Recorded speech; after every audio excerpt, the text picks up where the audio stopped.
Селям алейкум, херлах шамлар. Витаю в эфире телеканала АТР. Вы смотрите информационно-аналитическую программу «Бугунь». В студии для вас работаю я, Гульсум Халилова. И следующие 35 минут в этой студии с гостями мы обсудим основные новости и события, которые появились в украинской информационной повестке дня и которые непосредственно касаются временно оккупированных территорий. Я напомню, что мы работаем в прямом эфире. На экраны ваших телевизоров режиссеры периодически выводят номер телефона. Вы можете звонить к нам абсолютно бесплатно по Вайберу, +3 8067 63 46 130, а также можете присоединяться по скайпу atr.tv, это наш адрес. Если вам есть что сказать, звоните, задавайте ваши вопросы, нам важен ваш голос. Не забывайте подписываться на наш YouTube-канал, там мы вещаем как в онлайн-режиме, так и выкладываем самые интересные фрагменты из наших эфиров, выкладываем практически все наши программы в записи. И поддержать Первый крымско-татарский вы можете, подписавшись на наш Patreon. Ссылку также на экраны периодически выводят режиссеры. Можете проходить по этой ссылке, которую видите сейчас, выбрать уровень поддержки и стать частью большой крымско-татарской семьи АТР. Это поможет нам продолжать работать на непростом інформаційному фронті.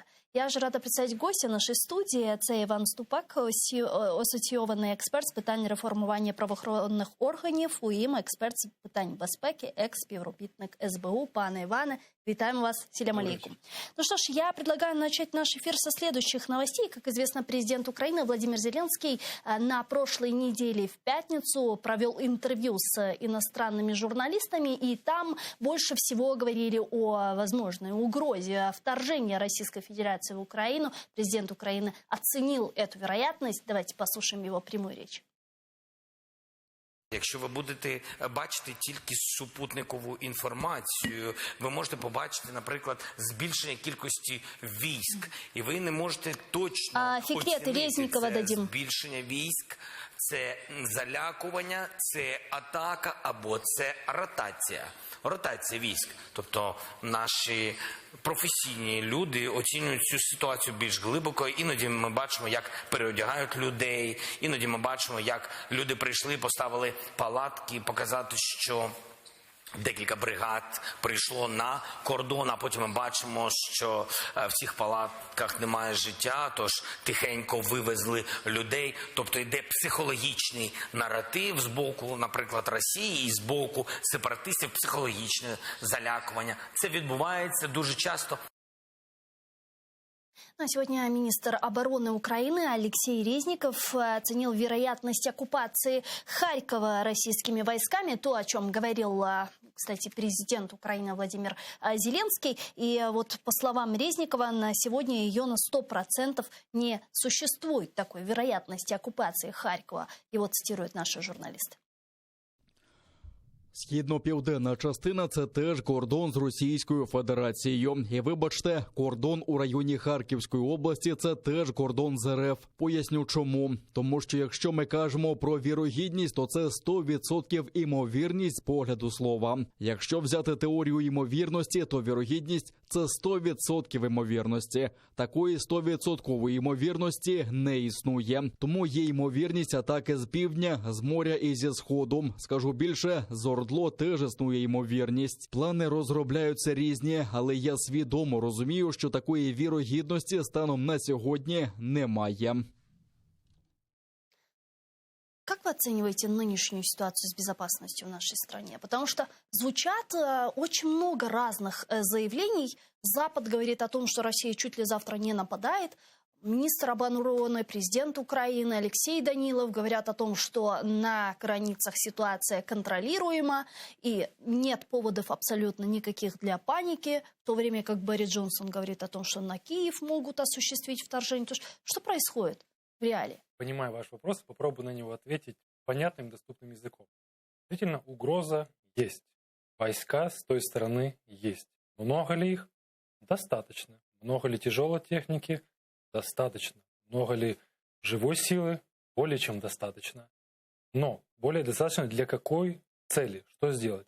Если просто прорвать нашу оборону, например, в районе, там, где находятся неподконтрольные нам территории, возможно, могут. Могут ли они сжечь несколько сотен своих танков, чтобы прорвать нашу оборону? Могут. Могут ли они захватить Харьков, оккупировать его и создать его, там, например, какую-то администрацию оккупационную, как это было во времена Второй мировой войны. Нет, этого они сделать не смогут. Почему?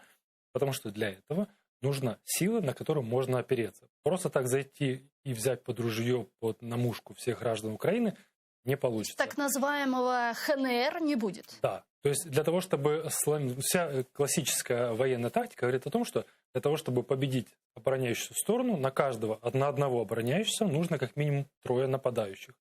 Для того, чтобы оккупировать территорию, на одного жителя необходимо 10 человек оккупационного режима, чтобы обеспечить инфраструктурную работу всей этой территории. Просто уничтожить это может быть не проблема. Но они же хотят иметь какой-то позитив, бонус, чтобы жила территория, работала. И самое важное, не выйдут люди с российскими флагами встречать танки, БТРы, как это было, например, в Крыму, когда выходили бабушки, дедушки на митинг, кричали: наконец-то мы в родной гавани, а через 7 лет они били себя в грудь, как же так мы на блюдечке принесли им целый Крым. Или как это было в Луганске и Донецке. Такого уже не будет. Легкой прогулки точно не будет. Тогда как вы объясняете этот диссинхрон между высшим украинским политическим и военным руководством и западной разведкой, на которую ссылаются многие западные средства массовой информации, да и не только западный истеблишмент? Пробую объяснить так. Понимаю логику действия украинских властей. Если украинские власти скажут, что оккупация неизбежна, Украина под угрозой нападения, то к чему это произведет? Люди побегут массово в супермаркеты, начнут скупать гречку, спички, соль. Часть людей будет уезжать из страны. Бизнес сразу же свернется в стране у нас, соберет вещи в чемодан и улетит, что в принципе сейчас уже происходит на примере, например, Люфтганза, Austrian Airlines. Они отказываются оставлять свои самолеты на ночевку в Киеве, потому что боятся нападения. Я с этой части могу понять Украину. С другой стороны, европейские наши партнеры, американцы, они дают нам снимки, говорят: ребята, у вас на границе столько техники, столько всего, вы под угрозой оккупации и нападения. Теперь, используя свой опыт работы спецслужбы, я могу сказать, что страна чекистов, как я ее называю, Российскую Федерацию, потому что там 90% людей так или иначе связаны или были связаны со спецслужбами, либо то КГБ, либо ФСБ, они никогда не действуют напрямую.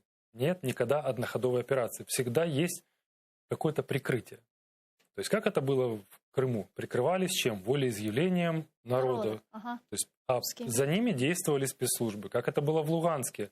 Опять же, люди с флагами, а у них за спиной стояли вооруженные люди, спецслужбы и сотрудники разведки военной.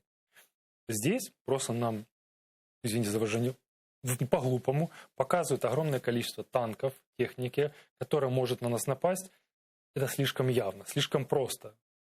То есть это демонстрация всего лишь? Это демонстрация. Если бы хотели напасть, стягивали бы очень аккуратно, очень бы постепенно, по незначительному количеству, я имею в виду, численном исчислении техники, людей, создали бы какую-то ударную группу небольшую, и на узком участке фронта, где мы не защищены, там был бы прорыв. Это да, в это можно поверить. Но когда притащили демонстративно, когда в Твиттере можно найти десятки или сотни видеозаписей, как обычные граждане, россияне снимают, Брянск, это Воронеж, передвигаются эшелоны с техникой. Слишком уж явно. Слишком явно подставляются под спутники стран НАТО и США, когда они просто в режиме онлайн видят сосредоточение грузовиков, техники. Слишком уж явно. Я это воспринимаю как игра. Большая угроза, большая игра, но не прямое вторжение, а давление. С какой целью? Для того, чтобы заставить Украину выполнить минские требования, минские соглашения. То есть можно сказать, что вот эти требования к НАТО и к США по поводу возвращения к границам 1997 года, да, там не расширение НАТО на восток, это прикрытие? Это блеф. Это блеф, который сами страны Европы сначала восприняли с непониманием, с изумлением, потом где-то с каким-то даже, с какой-то насмешкой. Что это такое? Чем вы нам угрожаете? Чтобы мы, извините, откатились обратно в своих границах, вот как это было 1997 года, такого точно не будет. И прямо отказали в этих требованиях. И, в принципе, ультиматум закончился, и какие-то ответные действия со стороны России. Сейчас мяч ведь на стороне России. Там. Да, но если ты выдвигаешь ультиматум, то у тебя есть и второй ход в кармане. Ах так, значит, мы действуем так. Но этого второго нету хода. Но пока мы не видим этого второго шага, но мы его обсудим. И сейчас, пане Іване, я предлагаю підключити к нашій бесіді Андрія Добрянського, директора з комунікації при Українському конгресовому комітеті в Америці. Він зараз з нами на прямому зв'язку. Пане Андрію, вітаємо вас. Салям алейкум. Витаю. Пане Андрею, какие у вас последние новости? Что говорят в американском истеблишменте относительно угрозы вторжения Российской Федерации в Украину? Насколько много внимания этой теме уделено в американских средствах массовой информации по вашим наблюдениям, пожалуйста? Я думаю, ми можемо дивитися, що в останньому тижні скільки конгресмени і сенатори вийшли на ЗМІ тут в Америці з підтримку України. Це є майже одноголосно, я би сказав, від Конгресу, як і так само, що каже держсекретар Блінкен. Ми дуже сподіваємося, що буде якийсь великий новий законопроєкт у підтримки України. І це не тільки вийде саме з Конгресу, але треба їм дати підтримку. Тобто ви почуєте і можете побачити, скільки активістів тут в Америці підтримують конгресмени, говорять з ними і скажуть їм, це терміново зараз тепер. Треба допомоги до України зараз тепер перед війною, не після. Угу. Ну, сегодня действительно великий друг Украины, сенатор с демократической партии Боб Менендес выступил с заявлением, и он сказал о том, что необходимо уже вводить сейчас превентивные санкции в отношении России, чтобы предотвратить ее агрессию. Я предлагаю вместе послушать его цитату и вернуться к нашей беседе.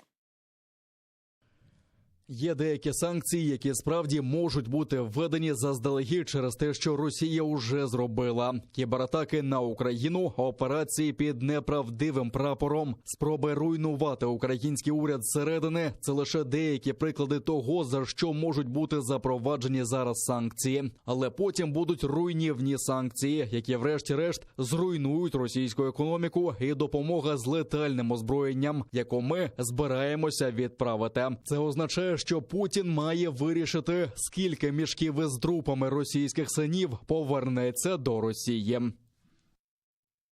Пане Андрею, какова вероятность того, что в Сенате США все же примут пакет превентивных мер в отношении Российской Федерации и что может включать в себя в этот пакет новых санкций? О чем обсуждают? Це буде величезний законопроєкт, не тільки санкції.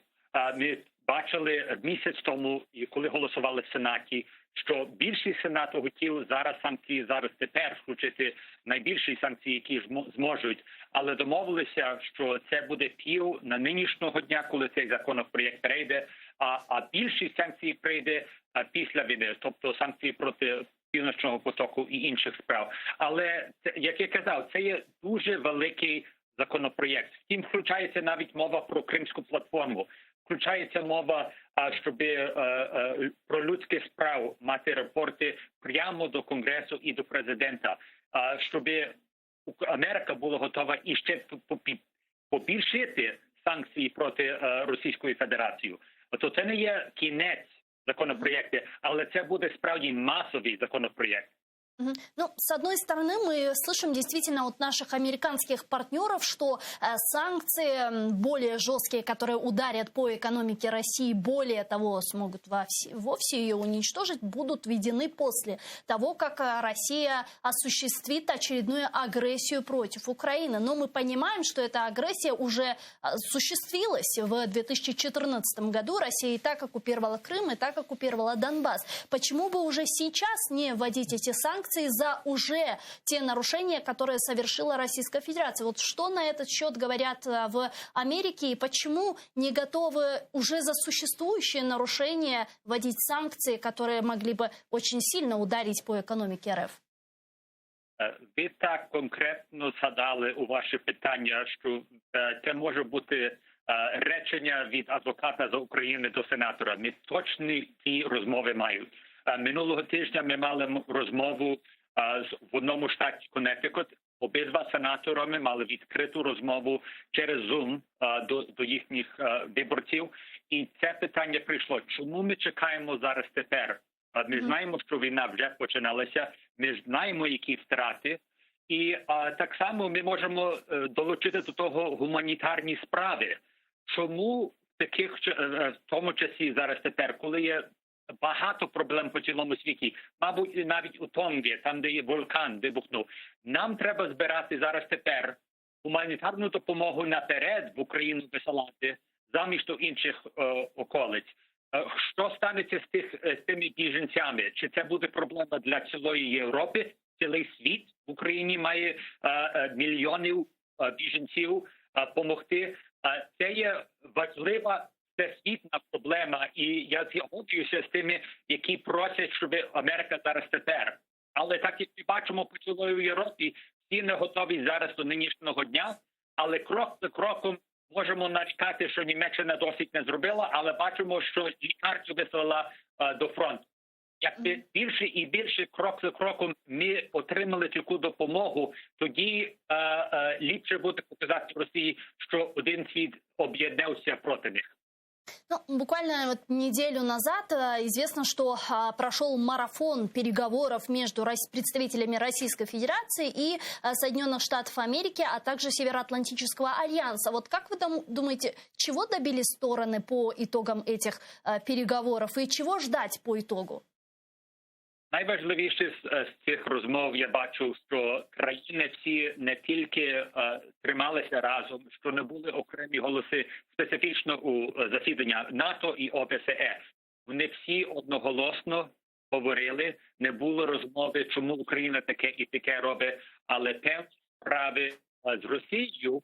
І я дуже радий, що самі країни НАТО звернулися до послів від Російської Федерації і точно сказали, ми чекаємо, щоб ви набирали своїх солдатів геть від Кримського півострову, геть від Грузії і геть від Молдови.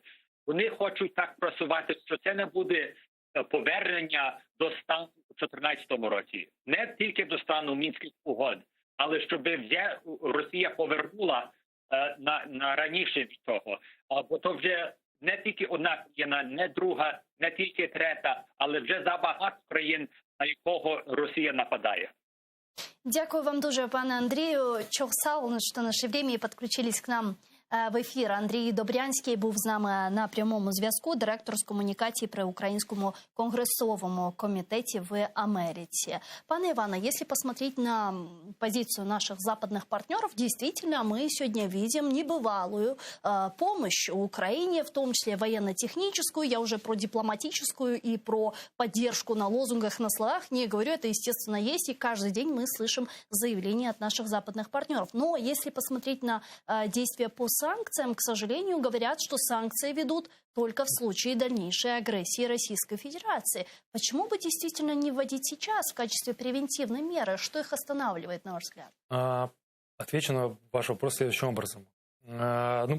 Концептуально это неправильно наказывать за что-то, что еще не сделано. То есть у нас же по праву наказание следует только за деяние. То есть, просто уже сделано в данном случае. Там же были уже какие-то санкции введены за что-то уже сделанное. А теперь второй вопрос. Санкции работают? Правильное название санкций – это запретительные меры экономического характера. Попросту блокада, когда одна страна, которая вводит санкции, например, Соединенные Штаты, запрещает своим компаниям, людям работать с компаниями, расположенными в Российской Федерации. Либо с компаниями, либо с отдельными лицами. То есть санкции можно ввести либо против отдельного человека, либо секторальные по секторам экономики. Например, не поставлять чипы, не поставлять карты электронные для средств, для спутников, для самолетов, чего угодно. Теперь нужно оценивать, насколько эффективны санкции. Санкции вводятся уже, по-моему, порядка 100 лет, начиная с Первой мировой войны. И нужно оценивать, насколько они действенны. Та статистика, которая есть в открытом доступе, говорит нам о том, что в 50% случаев санкции позволяли изменить, немножко демократизировать тот режим, против которого они вводятся. В 30% случаев это приводило к смене действующего режима. То есть мы говорим о том, что санкции эффективны только на 30%. Мы смотрим пример. Северная Корея. Сколько она не бряцкает ядерной ракетой, запускает ракеты, еды нету, люди живут в нищете, режим держится уже сколько поколений. Ким Чен Ын, не держится. Иран.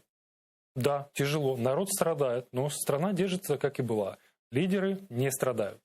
То есть мы говорим о том, что будут страдать обычные люди. То есть подорожает для них гречка, рис, все что угодно, но люди правительстве, они как жили хорошо, так и будут жить хорошо. Ну, поэтому и сейчас в Соединенных Штатах Америки и Великобритании обсуждают вопрос введения санкций, наложения санкций персональных, да, на активы Путина и его ближайших лиц, а также на тех олигархов, которые проживают на территории, обосновались на территории Великобритании. Это было бы существенным ударом? Это было бы существенно для тех людей, которые в окружении, в ближайшем окружении Владимира Путина, например, есть люди, я читал о том, что, например, у Геннадия Тимченко, ближайший кошелек Владимира Путина, его самолету, частному джету за $70 миллионов, ему французская компания обрезала доступ к обновлению карт навигации. То есть самолет стоит просто уже как железо, им нельзя пользоваться. Да, он есть, он красивый, но им пользоваться нельзя.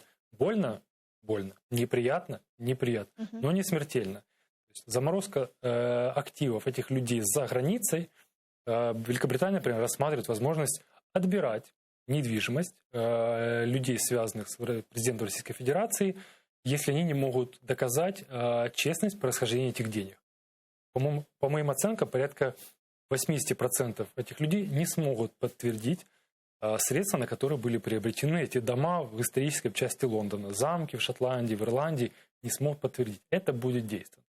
Теперь по поводу, предыдущий спикер сказал, что будет большой законопроект, США будет помогать Украине.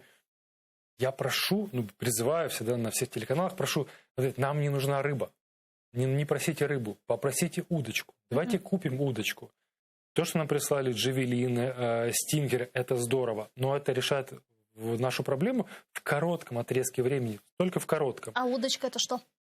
Мы можем использовать данную ситуацию, это окно времени, пока вот сейчас мы на пике, мы можем попросить купить, пускай на скидке, дайте нам дисконт, купим лицензию на сборку вертолетов американских у нас в Украине, например, купить лицензию на сборку огнестрельного оружия, производство боеприпасов, или попросить правительство США, не давайте нам стингерами, попросите ваши иностранные американские компании, пусть они придут в Украину и откроют свое производство у нас. То есть мы решаем сразу же массу вопросов, начиная от трудообеспечения людей, заканчивая какими-то платежами, не какими-то, а серьезными платежами в бюджет, производством у нас в Украине этой техники, она у нас остается. Да, какая-то выручка будет уходить за границу в виде дивидендов, в виде прибыли этим компаниям. У нас будут работать компании. Это здорово, это правильно. Стингеры имеют свойство заканчиваться. Не нужно будет докупать боеприпасы, нужно будет дальше докупать. Срок годности истекает. Так точно. И в конце концов не забываем, что склады могут взорваться. Я это очень не хочу, потому что если наши склады с этой современной техникой случайно взорвутся, то мы будем иметь в глазах цивилизованного мира очень плохой вид. Вы сказали, что все, что сейчас делает Россия, выдвигая условия максимум, пытается добиться минимум, а это имплементация Минских соглашений в украинское законодательство. Как это, по-вашему, должно выглядеть?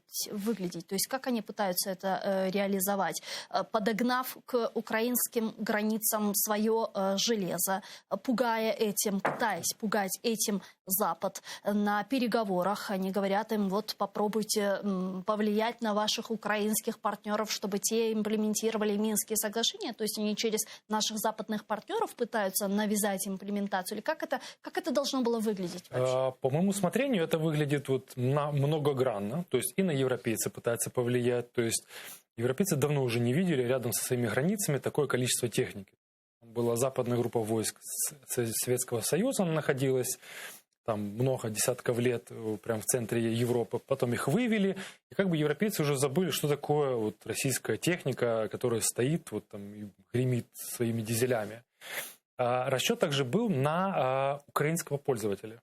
Украинцы, увидев или услышав, что столько-то техники, тополя, гвоздики и так далее стоят возле украинских границ, будет паника, будет большая турбулентность в обществе, и это заставит украинских лидеров принять те условия, которые навязаны. Я уверен, что к изумлению Российской Федерации этого не произошло. То есть украинцы все это время показали себя настолько спокойными, ребята, хватит бряскать этой техникой, вы уже видели 8 лет, поэтому никто не боится, на фронте вибраций нету. Военные говорят, заходите, мы вам покажем, что у нас есть. Наши граждане, мы уже готовимся, мы готовы, мы не боимся. То есть, и я уверен, что это изумило ту сторону, и она, в принципе, пока не знает, как дальше продолжать. Но, с другой стороны, мы понимаем, что имплементация Минских соглашений, по большому счету, упирается в первый пункт, да, в прекращение огня, которого нет уже на протяжении 8-7 лет с момента подписания Минска-2.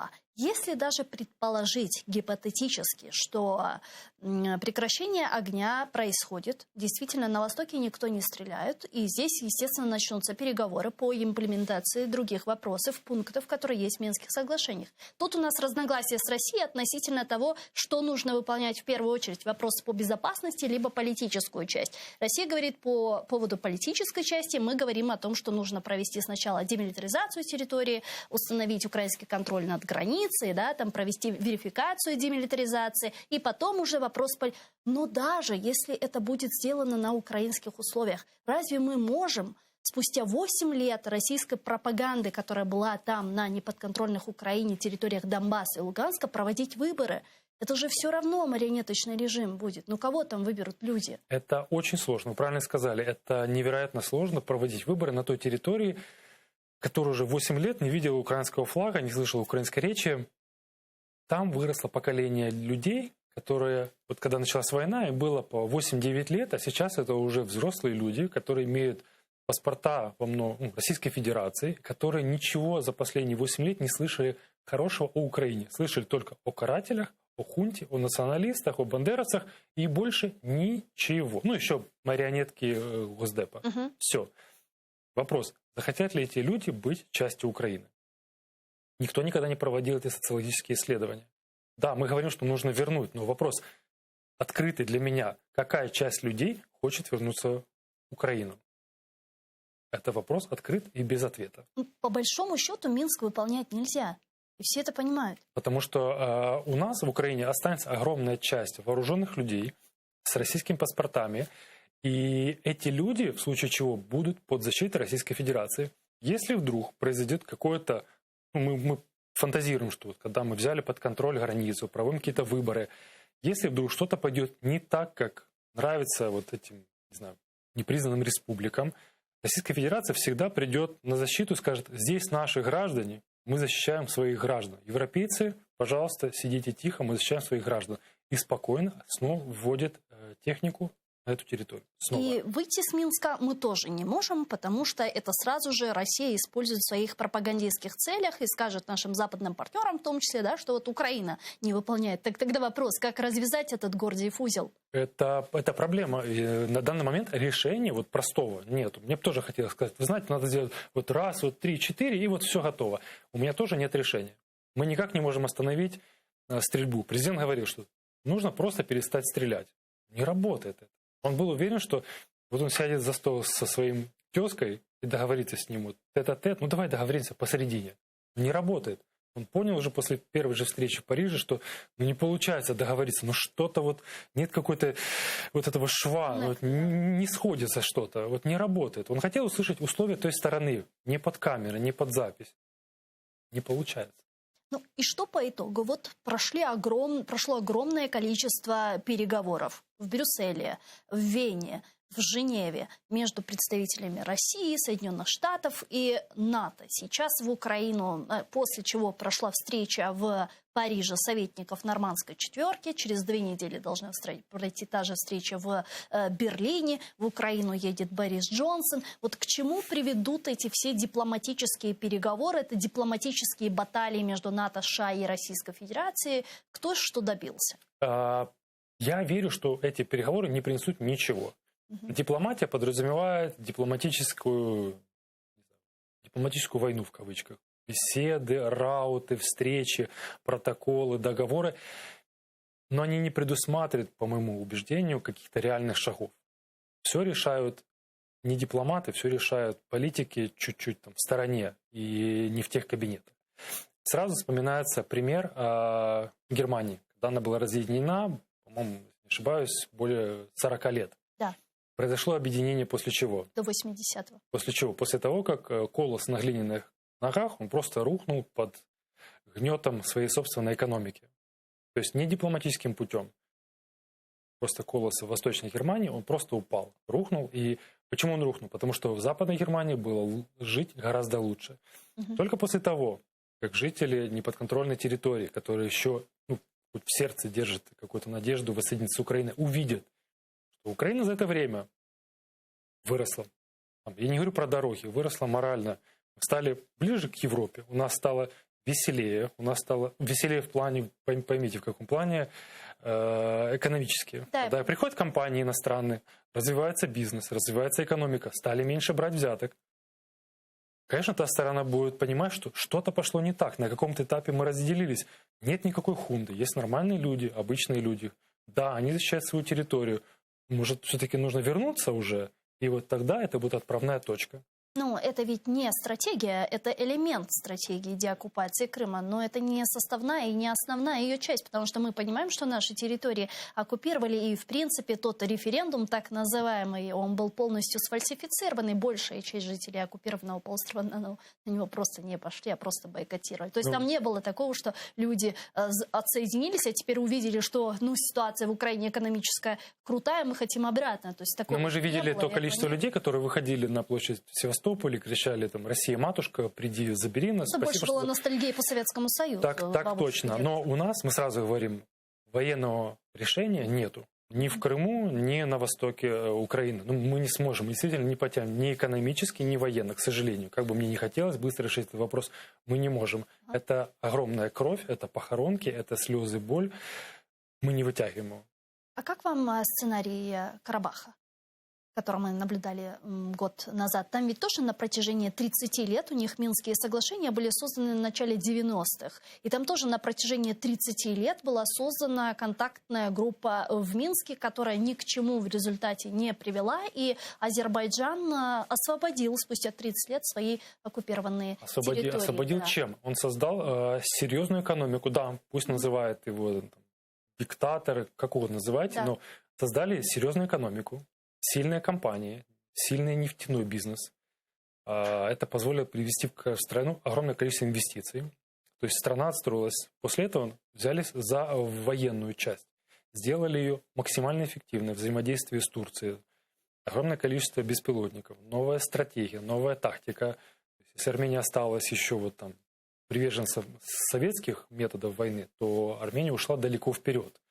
Для этого я прошу прощения, Азербайджан. Для этого потребовалось 30 лет. Если сегодня смотреть на наши вооруженные силы Украины, что бы вы назвали нашей сильной стороной, а что бы назвали ахиллесовой пятой? Над чем сейчас нужно работать Украине в вооруженных силах Украины? Потому что многие военные эксперты говорят об острой необходимости предоставления Украине ПВО. Вот в чем еще украинская армия сегодня нуждается? Сильная сторона – это мотивация. Отступать дальше некуда. Мотивация – это самая сильная сторона. Люди, волонтеры – это самое дорогое, самое ценное. Это ценнее любой техники, любой технологии, любого беспилотника. Потому что эту вещь ее нельзя скачать, апгрейдить, доустановить или купить. Нельзя. Да, проблемная часть – это в технике, но технику, я еще раз говорю, не надо просить, ее нужно производить. Она должна быть всегда под боком. Есть нехватка у нас какой-то элементов, производим, вставляем на фронт. Любая техника имеет свойство заканчиваться, ломаться, ее нужно ремонтировать. Даже самая современная техника, которую мы получим из Соединенных Штатов, ее нужно обслуживать, нужно покупать запасные части. Если мы не вовремя купим запасные части, не вовремя отремонтируем, соответственно, это отражается на боеспособности. Мое убеждение. Притянуть максимальное количество иностранных компаний в Украину, создать им условия. Но опять же, это уже столько раз было сказано, создать условия. Да. Для меня это самое ключевое. Если есть компания иностранная, работает, производит, тогда мы обеспечены, мы защищены. И, пане Иване, вот буквально еще пару минут до завершения нашего эфира. Действительно, очень много было сейчас различных заявлений, очень много было переговоров относительно НАТО, относительно вступления Украины в Североатлантический альянс. Россия вообще выдвинула свои условия к НАТО не расширяться на восток. Вот при такой конфигурации, при такой международной конъюнктуре, на ваш взгляд, какова вероятность того, что Украину все же примут в ближайшей перспективе в НАТО? Ближайшая перспектива тоже такой философская, конечно, философский вопрос, но в ближайшие 10 лет. Скажем. Ну, по меркам развития Земли и Вселенной, то, конечно, ближайшая перспектива – это даже ближайшие 30 лет. Да. Принято благодарить Владимира Путина за его огромную роль в деле развития Североатлантического альянса. Если бы не он, Североатлантическому альянсу пришел бы конец в ближайшей перспективе 20 лет. О нем бы уже все забыли, как о мертвой организации. Но благодаря его активному руководству и мудрой политике, в кавычках, альянс только набирает обороты, получил дополнительный стимул в виде финансирования, мотивации. Некоторые страны, в виде Швеции, решили тоже пересмотреть свое участие и сказали, что мы такие, чтобы готовы вступить в Североатлантический альянс. И по Украине. Для того, чтобы Украина стала полноценным членом альянса, необходимо единогласное голосование всех стран-участниц альянса. С каждым днем количество стран, ну не с каждым днем, с каждым месяцем, с каждым полугодием, количество стран, которые крайне негативно относятся к Украине, к ее перспективе вступления в НАТО, становится все меньше, потому что Россия все больше показывает, сколько она угрожает другим странам. Даже те страны, которые якобы были лояльны к Российской Федерации, уже стараются занимать более такие нейтральные позиции, уже как бы и не слишком пророссийские, и не слишком антироссийские. То есть тенденция идет к тому, что все понимают, что Россия сейчас несет самую главную угрозу обычному европейскому образу жизни. Обычная старая Европа, спокойная Европа. Есть Россия, которая влияет военным путем. Вот этот Северный поток, уже знают про него, уверен, что все страны Европы и все жители даже самых отдаленных городов, понимаешь, Северный поток-2 это что-то вот неправильное, что-то непонятное. С ним нужно разобраться. И правительство Германии до сих пор его тормозит максимально. Да, там есть подсыл по поводу Украины, что вступление в Североатлантический альянс возможно только для стран, которые решили свои территориальные споры, у которых нет территориальных споров. Ну, в уставе НАТО об этом, кстати, ничего там нет. Есть один пункт, я находил его специально, да. но это же на то и устав, его же можно пересмотреть, его же можно убрать или сделать исключение.